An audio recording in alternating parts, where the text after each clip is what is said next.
Going live. Okay. So, fifth hour, honors government. Okay. And so the last thing we talked about, we're talking about Harding's domestic policy, tariffs, aid for soldiers, veterans, and cutting taxes. Okay. Then we talked about war debts, and now we're moving into the jazz age. Now, did I talk to you guys about I told you about Harding dying. He had the enlarged heart. And then, did I tell you how Coolidge became president? Yep. Okay, so we talked about that. So Coolidge, business of America is big business. They're doing good, country's doing good. That's kind of how he governed as president, okay? Now, with the automobile and all the inventions that I have up here, plus more, you can see here, by 1918, already 7 million cars on the road. The production is really going to increase, okay? And these automobiles become accessible to the average American. So, like the radio becomes accessible. I remember in the 80s, when the first VCRs came out, you guys know what VCRs are? Yes. Okay. I mean, literally, it was like this big and about that tall, and the little tape thing popped out of the top. It was RCA, and it cost like $500 to do this, but you could plug it into your TV and record your favorite show, and it was awesome. You know, that type of technology. Similar here, but you got to multiply this with all these new inventions that are come through. But what that means, guys, is there's going to be a lot of Americans that have jobs producing this stuff, people investing in these businesses, in the stock market and everything else, and people are making money. Okay? People are getting rich. But that also brings across a larger middle class that not only has money left over at the end of the week when they get their paycheck, they have some leisure time. And that means we're going to want to be entertained. All right? We're going to try and find ways to entertain ourselves. And so the first one here, sound and motion pictures, well, that's going to be something that most Americans are going to do. Every week they're going to go to the movies. And so Hollywood just takes off, okay? But back to the car for a minute. The car really does change the way we live. You no longer have to live in the city to work in the city. Okay? And so you have the birth of the suburbs. Not to the level we'll get in the 1950s and 60s, but it is the birth of the suburbs. And you're going to have to build a lot of roads and a lot of bridges, which is more jobs, more economic growth, you can see. What's going on? Is this freaking you out? No. Let's get everybody in here. You keep walking back and forth, and I'm probably going to watch it. Oh, I do move a lot. Yeah. I am a mover. Okay, say hi, everybody. Hi. Say hi to the fifth hour. Nina, we get you in over there. Okay, coming over here. The swivel was amazing invention. Okay. I love you, Paul. Hi, Paul. Stay out of trouble. Okay. So just the love affair with the automobile. There was a thing in the bulletin today about you guys can get some service hours. There's going to be a car show.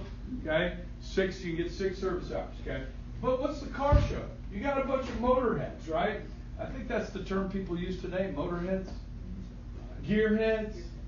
Okay. I had a lot of friends that were really into cars, when I was in high school. Loved the Cougar, the Mustang, all those classic muscle cars, and the Charger. And but anyhow, in the 20s, it just really changes things. I can remember the first time can you remember the first time you got in your car when you didn't have to have a parent with you, and you drove away from the house? A sense of freedom? Yeah. Just a little bit. I just got gas. It was pretty cool. You went and got gas? Yeah. Sweet. Right after I don't know. The first car my dad bought me, as I was telling the other classes, was a 1977 Lincoln Continental. Yellow with a white top. The thing was like 25 feet long. I mean, it was huge. Have you seen the picture of this set car? It was a yacht, huh? Have you seen the picture of this set car? I don't have any I have like partial clips of the car, pictures with the car in it, but I don't have any of the full length. I've tried to look up the exact model online. I've had a hard time finding it. But I maybe at the end of class I'll pull some up. But it was sweet. I mean, it had a 460 in it. 460 engine.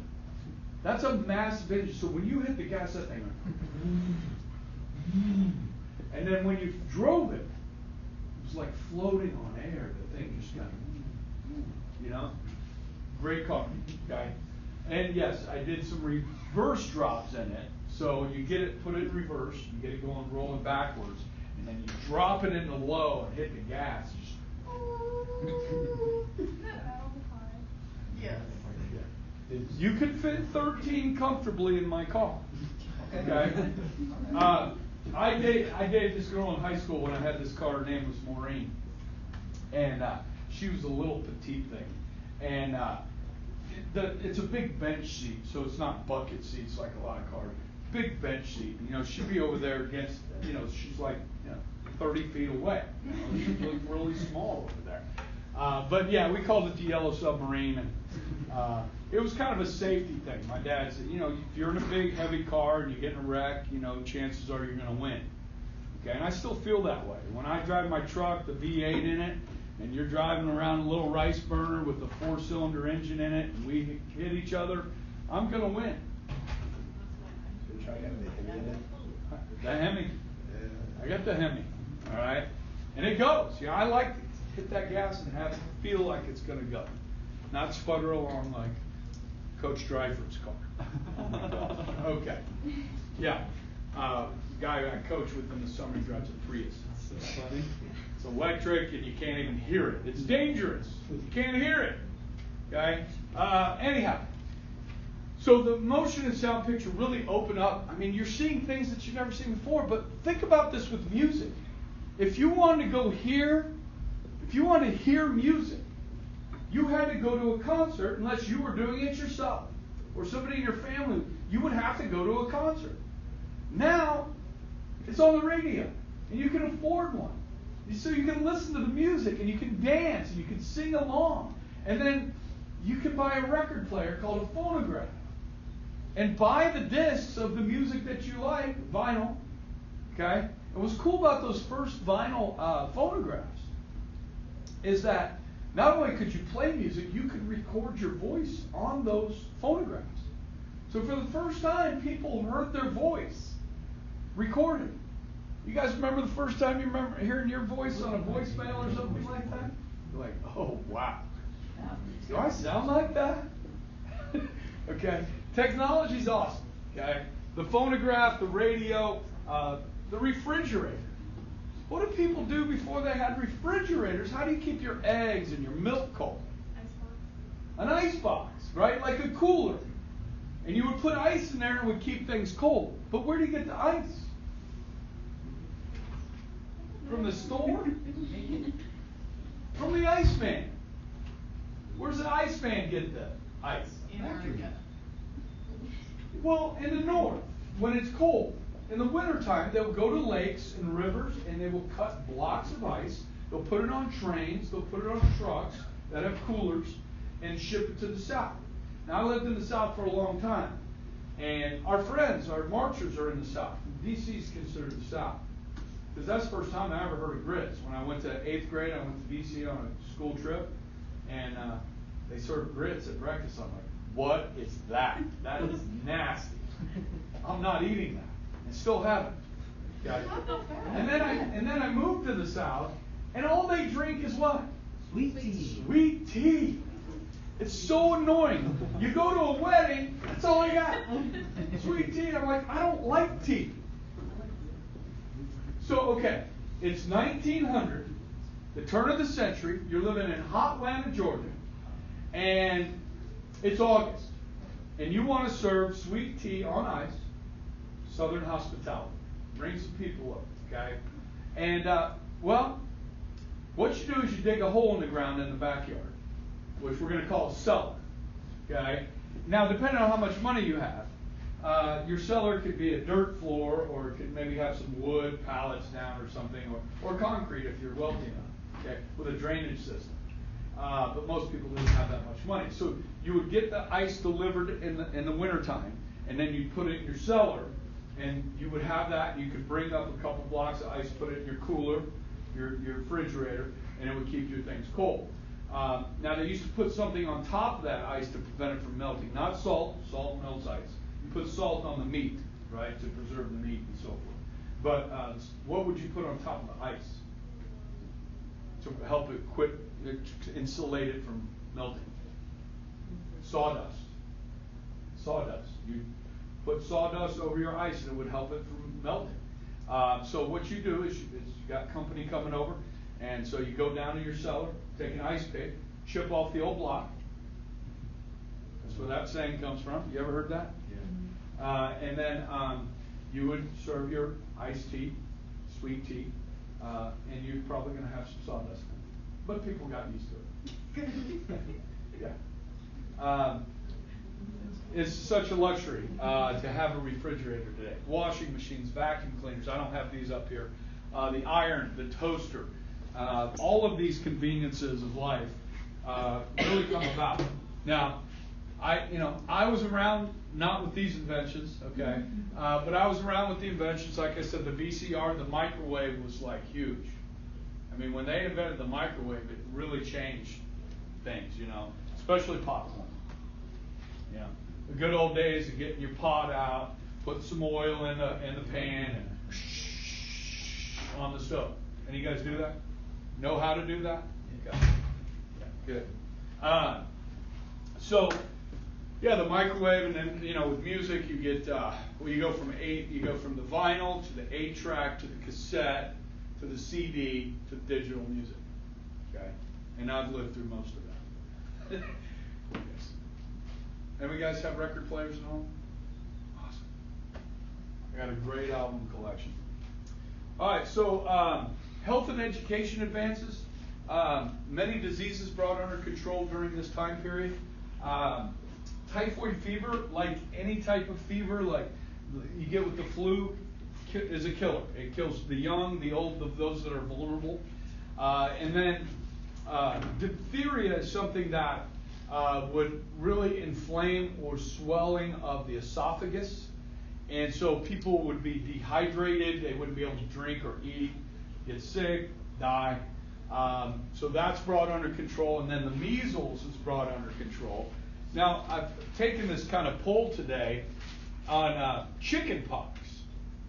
How many of you guys have had chicken pox? See, I only had one kid in my last class that had chicken pox. Everybody's vaccinated, but you don't want to get chicken pox when you're an adult, okay? Because it can be deadly. But you should be fine. I mean, you've been vaccinated for it. I can pretty much guarantee there's only one person in this room that has had the measles. The measles, yeah. When I was 5. It's kind of like chicken pox, which I also had, on steroids. But we did create a vaccine in 1963. I was born after that, but I still got the measles. And we're seeing a resurgence of the measles. If you listen to the news. Because people aren't vaccinating, you're right, not vaccinating their children. There's this fear, and I don't like to spread rumors or fear or this sort of thing, but I guess we could talk about it, is that some people feel that the rise of autism is coming in from some of these vaccinations and so forth. There is a rise in autism. And so when people, you have a schedule when you get your vaccinations on age and so forth. And so symptoms of autism don't really present themselves till a certain age. And so people are connecting those vaccinations with the symptoms of autism showing up. You can also connect the rise in autism to the fact that there's now a rise in the technology we use to diagnose autism. That doesn't mean you don't getting vaccinations vaccinate and being able to recognize autism just because they happen at the same times in your life does not mean they're related. That's just Right, but many things are. And so people make that assumption, rightly or wrongly, but it does create this fear, you know what I mean? And I have a niece that's autistic, and everybody probably knows somebody that's autistic. Okay, so, huh? I'm mildly autistic. Mildly? Okay. So like my niece's thing is Birthdays. Everybody she meets, she finds out their birthday. She will never forget it. You can say, bring that name up, she'll know the birthday. It's crazy. Shannon. And she's the oldest of my half-sister's kids. Her other kids don't have autism. But Shannon is somebody that's going to need care for the rest of her life. And that, that's tough. That's really hard on families. And that being said, this is good. I mean, we've got life expectancy increasing. Yeah. Why is there a dip in the statistics so 63 the vaccine's introduced and Yeah. the cases go down, but then it goes back up the year after? Yeah, well, not everybody was vaccinated. So the vaccine was created, but we hadn't had we haven't gotten it to everybody yet. But it goes down in 63. Yeah, I don't know. Right? Yeah. So I don't know if there was Just outbreaks, I think. Sometimes you get outbreaks. Right. Like some years the flu's worse, some years chickenpox was worse. Yeah. Yeah. That's what I would assume. Okay. But look, I mean, down here, it's almost eradicated in the 80s. Now I bet if this went out to 2000 teens, we'd see. I know there was a scare like Disneyland last year, an outbreak, and then there was a cheerleading convention last year or 2 years ago in Dallas where there was an outbreak. I would say vaccinate your kids, personally. Okay. Education. This is really quick. Well, here, life expectancy. This is 1860. Life expectancy, 42. This is the decade of the 20s right here. You see an increase of about 6 years in life expectancy during the 20s. Pretty much, every decade for the last, probably 200 years we've seen an increase until last year. For the first time in more than a century, life expectancy in the United States decreased by a few days. So it wasn't, it's not like a year, okay? It's by a few days. The year before last, American women, their life expectancy decreased a few days, and then the whole country this last year by a few days. Now, Americans, we have our own, set of reasons why we may die earlier than some other countries. People live in other countries. Now this is 1995, so this is a little dated, okay? But you can see the Japanese living longer than anybody else. French women generally live longer than men. Various reasons for that. Could be the type of jobs that some men do. Could be the fact that men are stupid and do stupid things that cause death. In the United States, the number one killer is what? Heart disease. Okay, and that has a lot to do with our diet, what we eat. Okay, and then the number two is cancer, and number three is automobile accidents. Which, if you look at a country like countries in Europe that don't use the automobile as much, use more public transportation, you take that out. Okay, so we're going to have a lower life expectancy. We also have a lot of gunplay here, a lot of gun deaths, and the fastest growing cause of death in the United States is suicide. Okay, and that's really becoming an epidemic among white men. That's the fastest growing number of suicides is among white men. Okay, I have my theories about why that is happening. Not sure if I should share those on YouTube or not. Let's go for it. Yeah, pause it. Yeah, what the hell? You only live once. Might as well speak your mind, huh? Yes. Whose fault is it? I think The answer to any question of whose fault is it? White men, white Christian men. It's your fault. You're racist, you're homophobic, you're xenophobic, you're Islamophobic. What else are we? Transphobic. Oh, That's a lot. toxic masculinity is the new one. Yeah. Okay, just watch the Gillette commercial. Okay, the new Gillette commercial. Yeah, it's basically our fault. The Me Too movement, white men caused that. Okay, yeah, I don't know. I think that generally, you know, we get kind of, I mean, we're the easy one to pick on these days. I don't know. I think that probably has some psyche. I don't know.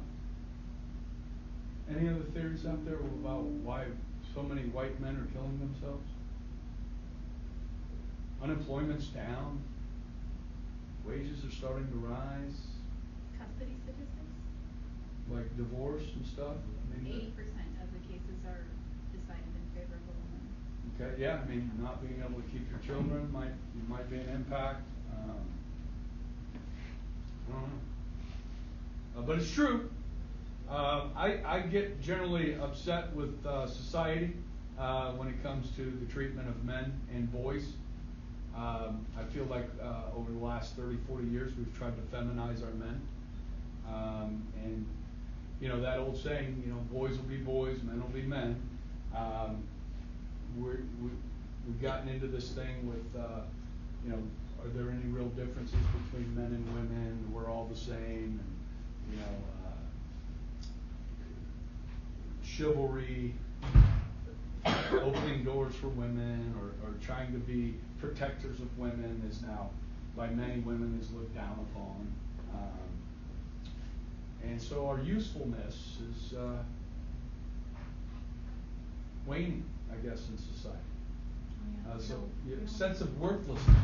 You don't need men to make babies anymore, so Well, guys can just like. yeah. You just need one man that visits a sperm bank every week, you know, and then you have what you need, right? No, we literally don't even need men. You don't need that? No, we can take it from other women, like their cells. Okay. Bone marrow and turkey-based cells. Yeah. So, I mean, when you don't have if you're useless or you feel useless, and this is when people become depressed and hurt themselves. When you have no value or no worth. I mean, this is why people get depressed and they, you know, suicidal thoughts. When they are lonely and feel worthless. So, I mean, that's generally when people kill themselves. So, just a thought. You know, look, the way we educate our young men and make, you know, 8-year-old boys sit in a desk for 7 or 8 hours, they need to be up moving around. And some girls are like that too. Of course, you have bookish men or bookish boys that like to sit and read and do stuff like that. And you have athletic women, girls that want to be up, moving around, and so forth. This is not trying to totally stereotype, but the way we force boys to act like girls. Did I just say that? I don't know if I'm allowed to. Let me go here first. The toxic masculinity thing is more like Cody and I were just commenting on, like, you know, Yeah. like men can't, like, they find it really hard to talk about their feelings because they're raised to just suck it up, which is what most people like define as toxic masculinity. It's a survival mechanism that has been passed down from generation of men to generation of men, which is suck it up, you know. And I think we need to raise our boys with some element of that, because when you create a situation where you're always worried about people's self-esteem and you're trying to build that up, well, you get what we have today and what we call the millennials, where you have a trophy for everything. You know, even if you finish last, you're still good at it. You know what I mean? So people don't learn how to fail. You have to learn how to fail, and you need to find out what you're good at. And you do that by failing. Now, maybe I shouldn't play basketball again next year, because that was pretty horrible. And the parent says it to the kid, hey, maybe we should try something different. You know, don't you think? The lady next door gives piano lessons. Why don't we try that and see if you like it? And if you don't like that and you suck at it, then you find something else. What are you good at? But I think we're lying to our kids and trying to make them feel good about themselves, and they don't learn how to fail. And what happens in the end if you don't learn how to fail? You freak out when you do, when life hits you in the face. It says you suck. Life says you suck. And you're like, what do I do? I don't know, bring a gun to school and start killing people? Or myself? I took that pretty far. It's just an example. Look at our society. there's a parent here that I've coached a couple of his boys growing up. Okay, one growing up and one couple just here. And he told me, he said, I'm not raising girls, I'm raising men. Okay? And do we want men to protect our women? Do you need our protection? Do you want our protection? Well, let me tell you, it makes me feel good that I can protect you and that I would protect you because I care about you. Not all men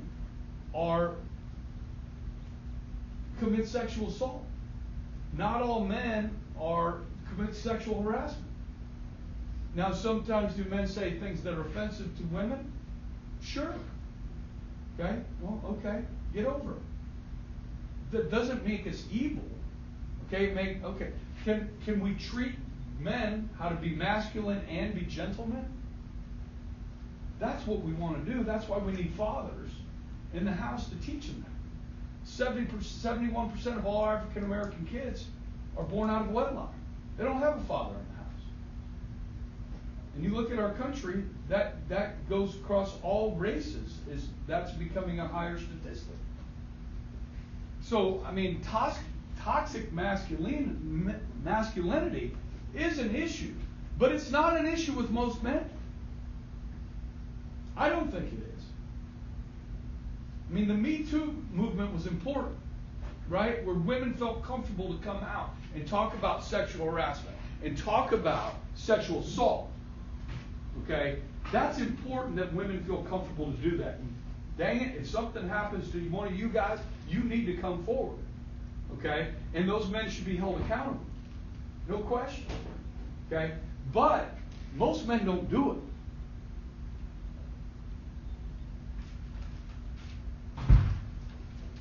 I mean, there's 1, 2, 3, 4, 5 of us in here. I look at these 5 guys, and I don't think any of you guys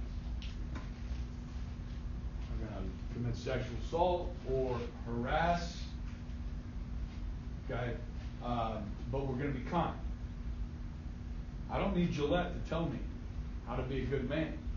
Okay? And I really don't like that word, they're just targeting masculinity, because there's some beautiful things out of masculinity. A lot of heroes in this country.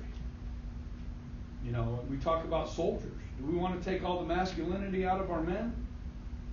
And then if we have to defend our country for some reason? I don't know. It just bugs me. Okay? Dodgeball.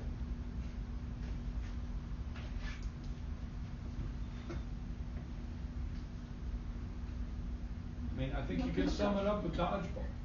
What about it? No, he's just saying he's using dodgeball as a metaphor and Well, we can't have dodgeball. We need to take that out. Why? People get hurt. People get hurt.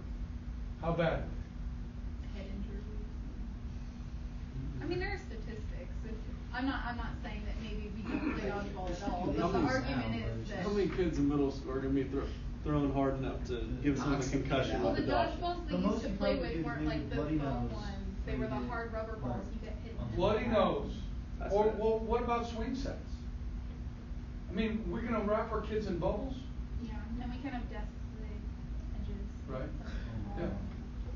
So we insulate. You know what I mean? It's helicopter parents, helicopter society. Where you're hovering, where you can't make mistakes, you can't fail, you can't fight. Okay. We used to solve issues with a bloody nose, with a punch to the nose. Boys would settle things that way. Okay. It used to happen when I was growing up all the time, and they let it go because once it was over, it was over. This is why people start bringing knives and guns, because they don't know how to handle things with their fists. So, yes. So, what's your alternative? Is it violence or? Well, I'm genuinely asking. No, I just think that I think we should recognize the differences between men and women. Okay. And some women share more similarities with men, and some men share more similarities with women, right? But in general terms, in biological terms, We're different. And so, let us behave as we were to behave. Let us act. Let us exercise. Let us get out. Let us fight. Let us argue. Let us push, shove, fight. Work it out. King of the Hill. You ever play that growing up? Yes. Yeah. And the bigger, stronger kid's going to win. And the little, scrawny kid's going to go home and he's going to be sad. And so what does he have to do? Start lifting. He's got to get stronger. He's got to get tougher. Or don't play King of the Hill anymore. Or get smarter and be the big bully's boss when he grows up. Exactly. Because the nerds are going to be the bosses. Can I say that? Nerds? Miss Fox says it all the time, so I don't see why. Well, you are the nerds. I'm speaking to you. The geeks. Okay. Hey, we just take this class, you teach it. I'm no nerd. My wife, I married. She was a band geek. Can you say that? Yes. Yeah. It's an episode of SpongeBob, you can say it. Sweet. No, I mean, my wife loves the fact that she was in the band and she was a band geek. There's nothing wrong with that, you know? You know, and then you can just call, you know, the athletes the dumb jocks. And then the kids that smoke and do other stuff, the freaks. Okay? That's what we did in the 80s. You had the jocks, the freaks, the geeks, you know. And then you had the actors, the drama queens and all that. I was friends with everybody. I was friends with everybody. And I think, you know, this school, and I like Katie, and I know like you have your ideas, you know, and you have your way. And not everybody's like you. You're different, okay? But thus far you've made it through 3.5 years of this institution. You're doing good, right? And you have friends, right? And not everybody's an a-hole, right? Oh, sorry. Not everybody's a jerk. There's a lot of nice people here. And you got to give them a chance. Okay? And that's why I like this school. But it's teenage years are hard. They're hard. I mean, some of you guys will really miss this place. It's like the best 4 years of my life. And some of you are like, I'm ready to get the heck out of here. Get me out of here. Because it all changes when you leave here. None of what happened, other than your grades and your ACT score, matters. What happened here. You can start all over. Assume a whole new identity. Go on a great adventure of life. It's exciting. All right, what are we talking about? Speakeasies. Yeah, legal bars, and then the women that would show up there, the flappers. They did a pretty good job in the video yesterday of kind of describing, you know, what the flapper was and a sexual revolution, really, of the 1920s. We get another one in the 60s and 70s. So in this one, you get the dress covering the ankle, showing a glimpse, shooting up to the knee. Welcome to the 80s with the miniskirt. Right about here. Okay. Sexual revolution. Women wearing lipstick, smoking cigarettes in public, women working, going out, driving, and being liberated. Okay. And voting. Okay. So big changes here. Talked about the music, guys. This music of this era is still impacting the music today. I mean, you listen to classic rock, you listen to hip hop, you listen to rap, R&B, you listen to pop music, country western. It's all influenced from these guys back here. Okay, I still really want to put together that history of American music class at Bishop Carroll and kind of go through that. That'd be kind of fun. But yeah, so and then we have extra income, discretionary income at the end of the month or the end of the week. You have some money left over, and you have some time. Okay, and so we want to be entertained, and boy, are we going to entertain ourselves. Going to the movies. I mean, every week. You know, everybody, most Americans are going to the movies. And then sports really take off. Notre Dame football. Are you a Notre Dame fan? Hey, Notre Dame. Huh? Yeah, Paul Eck. Yeah, the coach, and I would ask him, I said, all right, who was the coach? Because the coach of Notre Dame football was more famous than the players. Anybody remember? Knute Rockne? Or Knute Rockne? He actually died in a plane accident in Kansas, north here on the turnpike. Near the turnpike, there's a little museum at one of the rest areas up there for Knute Rockne. But yeah, I mean, he was the most famous. And you guys ever see the movie Rudy? Yes. Seen Rudy? The little guy. Yeah, the little guy? Yeah. Rudy? He's I don't know. what? Bro. It's possible. I don't know. I'm like, Rudy. Okay, so there's this little guy who plays high school football in Indiana. Okay, he's like this big. All right, but his dream is to play for Notre Dame football. Okay, and he's not very good at school. His family, his father's a coal miner. His brother's a coal miner, and so he has this dream of going to Notre Dame. So he shows up at the Notre Dame University and says, "I want to play football with a coach." And he says, well, first of all, you don't have the grades or the money to get in here, so there's a junior college over there. And so he goes to junior college, works real hard. Finally, you know, after 3 years of working at this, he gets a tryout, and they're making cuts, you know. And he makes the team. And he gets to play in one play like his whole career. And the crowd all knows who he is. And he's the hardest working kid there. They have all these big giant guys. And in practice, he's leaving everything he has on the field, just sacrificing his body. And then he gets, you know, they're ahead or way behind this other team. And the crowd starts chanting. It's his senior year.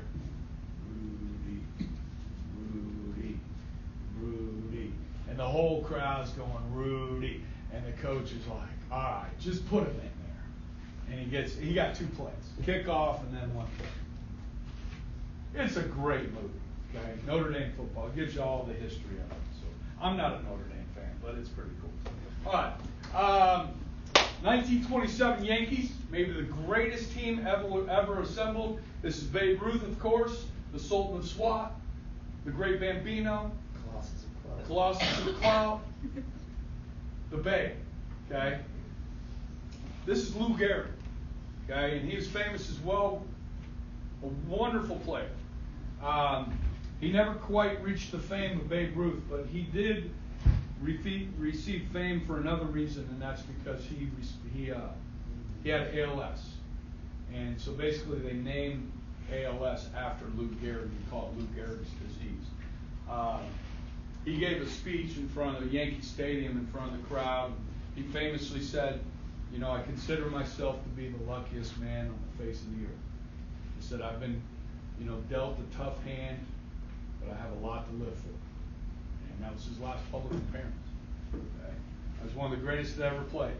But these 27, if you were a pitcher and you had to throw to these guys, you were in for a rough day. Okay, they were good. Golf became huge. There's a couple good old golf movies. Any of you guys ever see this, The Greatest Game Ever Played? Yeah, and there's one called The Legend of Bagger Vance that's really good. Talking about the turn of the century golf in America. Pretty good stuff. Boxing.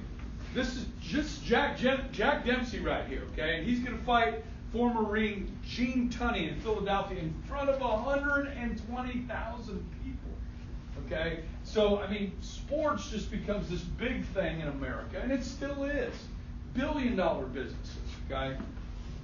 But, of course, baseball was called America's pastime. Later, we get the National Football League in the 1960s, and the NFL draws more viewers now than baseball. But Lucky Lindy. Lindbergh, we saw this in the movie. This plane is in the Smithsonian Air and Space Museum. I don't know if the marchers, if you guys are going to get to see that or not, but it's hanging in the Isn't it closed? Is it closed? Yeah. We'll just break in there. There should be no security in there either, huh? Yeah. Why not? I mean, we paid for it. Just open the doors. Let us walk through there. Right? Right? Right? Yeah. Somebody might steal the spirit of St. Louis, though. I think you want Guys, this plane, there's no windshield. So when Lindbergh was flying this plane, you have to stick your head out the window, the side window, to look out the front of the plane. It's an instrument panel. 33 and a half hours by yourself in a plane. Do any of you guys like to sleep with like a fan or a humming sound going? Okay, so I mean, when I get on an airplane, I'm like, I'm out. But by yourself, and most of this is at night, and it's over water. Okay, he's not flying at 30,000 feet. This isn't a pressurized airliner. He's flying at like 1,000 feet, and you fall asleep, it's over. Okay, so he had to stay awake, and they made a movie about this. Charles Lindbergh. It's called Spirit of St. Louis, and Jimmy Stewart, one of the great American actors of the golden era, he plays Lindbergh, and in the movie, and I don't know if it's true or not, if this actually happened, but you know, like a housefly got in the cockpit with him. Now it's an open air cockpit, so the fly can leave anytime it wants. But in the movie, they have Lindbergh like carrying on long conversations with this fly that's hanging out in his plane, and that helped keep him awake. That and a lot of coffee. Okay. But he becomes a household name. Okay, like if you ask somebody in Africa or China or Russia, what's a household name today that everybody knows besides a world leader, like a politician like Trump? A lot of people know Trump. A lot of people know Kim Jong-un, right? But what kind of in popular culture? Harry Potter, okay. Tom Cruise. Yeah, Tom Cruise. You know, when in the 80s it was Michael Jackson. Oh yeah. Just a huge megastar, right? And Michael Jordan, the basketball player, which a lot of you guys still remember that name, even though he hadn't played in a long time. Those two were kind of like, you go to China, people know who Michael Jordan is. They know who Michael Jackson is. Same thing in a lot of parts of Africa. Charles Lindbergh was that guy. Everybody knew who Charles Lindbergh was. You know, he's an international star. And Coolidge didn't really want to spend the money because he came back on a ship, and Coolidge was like, I don't want to spend the money to bring a ship over to France and bring it back. But he did. Because Coolidge didn't like to spend money. He's a Republican. Yeah, so quite a feat by Lindbergh. All right. This is Henry Ford. Yeah. How much time do we have? I'm just we'll pick up with Henry Ford tomorrow. Bye.